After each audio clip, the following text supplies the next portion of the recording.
Canterbury Indoor Bowls Association. Move, It's a grant from the endowment fund. Do you want to move it? Yeah, we'll move and second it. Paul and Yanni will move and second it. That's an instruction from the back of the room there. Just talk to it as well if we can. Question? Oh, yes, question. So is this, you just have to excuse me a second, so is this part of the thing that came the other day? Yes, it is. It It's a is. follow-on.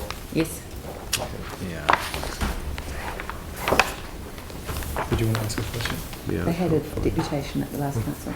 that's right. Yeah. Yeah, because I had a question the last time I didn't get to ask, so I might ask it this time. Yeah. What happened with their insurance? Because remember they came and said they didn't get a proper insurance payout after the fire they had? They only had builder's insurance, that was the problem. So the builder's insurance doesn't cover the entire, because you're partway through. So why didn't they have normal fire insurance? Well, it's the builder's insurance, which I think is quite, I don't think anybody can actually talk to, but builder's insurance is quite different to normal insurance, and it doesn't cover everything that it should or could. It said it did not receive the full insurance cover for the fire as it was not directly caused by the contractor. That's correct. The police and fire department advised that it was arson. Yeah, but your people are in, that's, fire insurance covers arson, doesn't it? Obviously not in this case.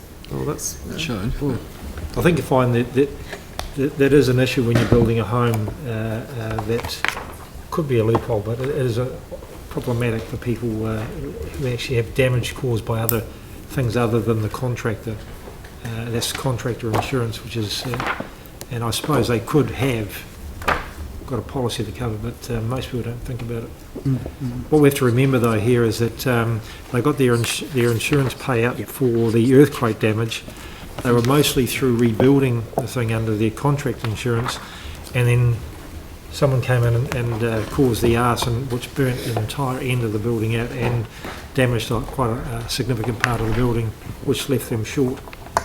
We also have to remember that the Canterbury Indoor Bowls Association allow us or our public to park on their land to use our park, which is near their facility, and they are going to be holding national tournaments here, and they have quite a significant amount of members. I think this is a really good case that stacks up, and the endowment fund, from all perspectives, about the only area we can actually pull it from. But it says here that the endowment fund will be in deficit, so how's that working from a... There's $600,000 perspective. coming back into it shortly, I understand. Mr. Godsall, I'm looking... So the 4.3... 31 March is shown in the financial. Yeah, it's on the agenda. It's in there at 1.1. Yeah, $1 million went back into it from the insurance claim. Is that right? Yeah. So at 31 March it was sitting at around 1.1 million.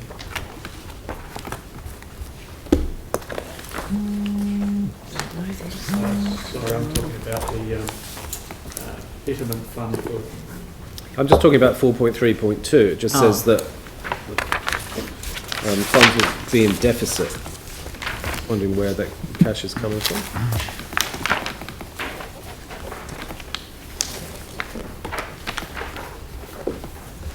Sorry, I'm not... Someone just... I'm being Take dead us serious. So back page through. 360, 4.3.2, it just says the capital endowment fund's available funds are projected to be in deficit by 34,000, but we're taking the money from that fund, and I just am checking, are we just bringing forward funds from next year, or... I thought there was a bit left in the endowment. It says here in 5.1 that there's funds available in the 2016-17 of $653,000, so I suppose, I'm assuming that means that the funds will be given out in the new year. And I'm happy to make an amendment that it comes on the 1st of July. It just means that they borrow a little bit more in the meantime. So if that's a concern, I thought there was... Well, we're actually... Right. We're actually lending the money anyway, so it's sort of 6 of one, half of the other. Okay.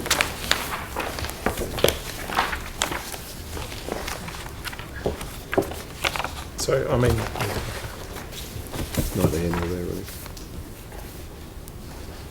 So it does say from the 16-17 financial year, Yeah, which is the 653. same. So would it be beneficial if we just make an amendment and say the money will be available, this grant will be available from the 1st of July? It does say from, in the 16-17 year, which is the same thing. So it's in the resolution. The resolution, sorry. Okay, cool. Yep.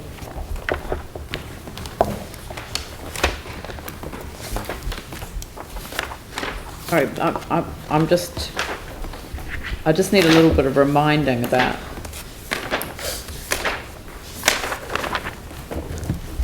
Doesn't make sense. The same we're in deficit, but we're not. We've got allocated funds.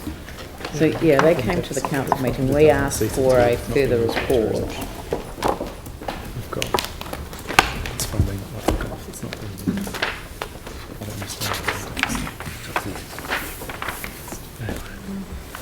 They're proposing to take it out of 16, 17 years. So that would have a lasting effect. So I don't see what the issue was. So I'm confused now about why the capital endowment fund, because I can't see how the money's, I just think it's confusing us slightly. yeah. It's saying that this year it's in deficit. Next year the funds are there. But we're not asking for money from this year. Yeah, that's why I don't understand why that's. I don't know.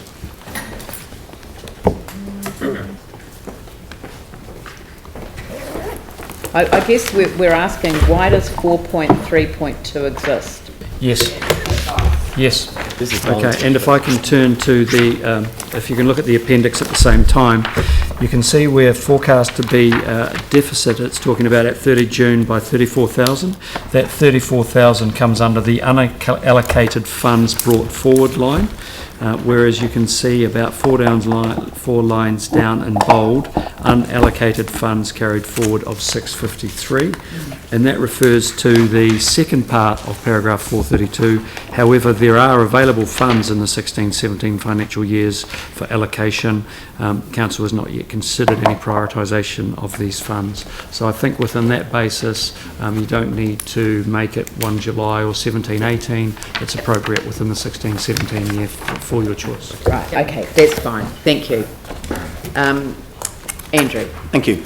So a process question, and probably one for Peter actually as well.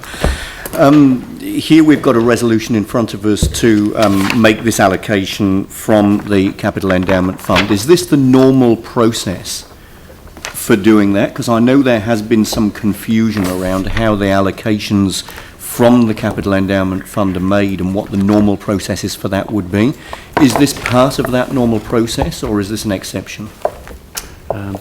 I would suggest that this is an exception, that the better way in which to allocate out of that capital endowment fund would be councillors to take a view of their priorities, and you'll see that from the schedule you do already have a number of aspects in there that you have prioritised for future years already. So is there any work been done, or is there any report back coming on that allocation process from the Capital Endowment Fund? I know it was raised in the context of the events and festivals funding. If you could perhaps remind me whether there is any work going on in that space to report back or to bring information back to us. If there's not, I'd suggest that now there is. Yeah, I think that's the spirit of my questioning. I think it would be good to get some clarity around that, because this is another area that shows that there probably is some confusion or lack of information in that space. So I'll undertake to check status. If we don't have that work underway, we'll begin it. That's great, thank you. Do we need a working party or something to... No. There is actually a capital Prioritise. endowment working party. Is there? Yeah. So it's not arbitrary, it's actually quite a... In fact, that work could actually come through that committee if you wanted to. Through the, well, there is quite a lot of work going on with the Capital Endowment Fund at the moment, so I wouldn't, I mean, we've got other things that we're looking at in terms of the City Foundation, so there's a whole lot of work going on at the moment where this all connects. All right, so with, we've had a mover and a seconder, so I shall put that motion. All those in favour say aye. Aye. Those opposed say no. That's carried.